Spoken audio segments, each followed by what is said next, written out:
حضرت بلال سے لوگوں نے کہا آپ نبی پاک سے متاثر کیسے ہوئے؟ تو جناب بلال کہنے لگے میں زیادہ لوگوں کو، مکے کے لوگوں کو جانتا ہی نہیں تھا، چونکہ میری ڈیوٹی تھی گھر میں کام کرنے کی اور مجھے سخت سزا ملتی تھی امیہ بن خلف کی طرف سے، بلکہ تحقیق یہ ہے کہ یہ عبداللہ بن جدعان کے غلام تھے۔ امیہ بن خلف نے تو جب انہوں نے کلمہ پڑھا تو پھر خریدا۔ عبداللہ بن جدعان کہنے لگا میں فارغ نہیں، آپ لے لیں، آپ اس کو سزائیں دیں۔ تو کہتے میں ان کے گھر میں ہوتا تھا تو میں تو زیادہ لوگوں کو جانتا ہی نہیں تھا، کبھی مجھے موقع ہی نہیں ملا تھا باہر نکلنے کا، ہماری غلاموں کی کوئی زندگی نہیں ہوتی تھی۔ حضرت بلال کہتے ہیں ایک دن مجھے بخار چڑھ گیا بڑا تیز، میں لوگوں کو جانتا نہیں تھا، فرماتے مجھے تیز بخار چڑھ گیا تو ٹھنڈ بڑی سخت تھی، میرے مالک نے مجھے کئی کلو جوں دیے پیسنے کو چکی پہ۔ کہتے میں بیمار تھا تو میں نے کچھ دوائی لی جو اس وقت موجود ہوتی تھی، میں نے اوپر لحاف لیا، دودھ پیا تو مجھے نیند آ گئی۔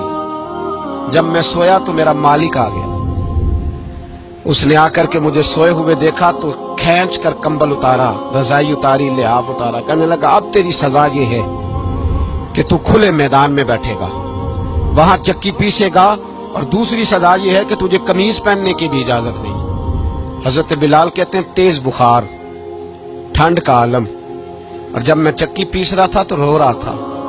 سیدنا بلال حبشی رضی اللہ تعالیٰ عنہ فرماتے ہیں میرے دروازے کے قریب سے رسول پاک گزرے اور مجھے ہائے ہائے کرتے دیکھا تو دستک دی۔ میں نے کہا کون ہے؟ دروازہ کھلے آ جاؤ۔ محبوب اندر آئے تو پوچھنے لگے کیوں رو رہے ہو؟ میں نے کہا جاؤ اپنا کام کرو، یہاں دکھ سارے پوچھتے ہیں، مداوع کوئی نہیں کرتا، یہاں باتیں سارے سنتے ہیں، یہاں تقریریں سارے کرتے ہیں، حقوق غریباں پر بات سارے کرتے ہیں، مداوع کوئی نہیں کرتا، جاؤ اپنا کام کرو۔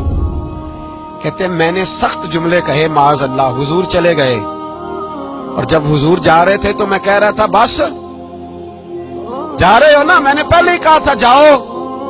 کہتے ہیں قربان جاؤں، تھوڑی دیر گزری تو اللہ کے رسول کے ہاتھ میں گرم دودھ کا پیالہ تھا، کھجوریں تھی، حضور تشریف لائے اور کریم رسول نے مجھے کھجوریں دی، دودھ پلایا اور کہا چل جا کمبل میں بیٹھ جا۔ تو میں نے کہا چکی کون پیسے گا؟ وہ تو بڑا مارے گا۔ کہتے ہیں لوگو اس نبی کا میلاد اور معراج بھول نہ جانا، اس رسول پاک کی محبتوں میں کمی نہ آنے دینا، اس محبوب کا نعرہ ساری دنیا میں لگا دینا۔ فرماتے ہیں میرے حبیب کے میں قربان جاؤں، مصطفیٰ کریم نے فرمایا تو بیٹھ رضائی میں اور آج تیرے حصے کی چکی میں پیسوں گا۔ کہتے ہیں ساری رات حضور چکی پیستے رہے، ساری رات۔ سویرے میں اٹھا اور میرے حبیب پاک نے مجھے وہ سارا کچھ دیا اور خود چلے گئے۔ اگلی رات پھر آئی تو حضور پھر آ گئے، مجھے پھر رضائی میں لٹایا، دودھ پلایا اور ساری رات چکی پیسی۔ کہتے ہیں بس تیسرے دن حضور چکی پیس کے جانے لگے تو میں نے قدم تھام لیے، میں نے کہا حبیبہ دنیا ساری جھوٹ بولتی ہے، زمانہ سارا غلط کہتا ہے، جو غلاموں کے حصے کا کام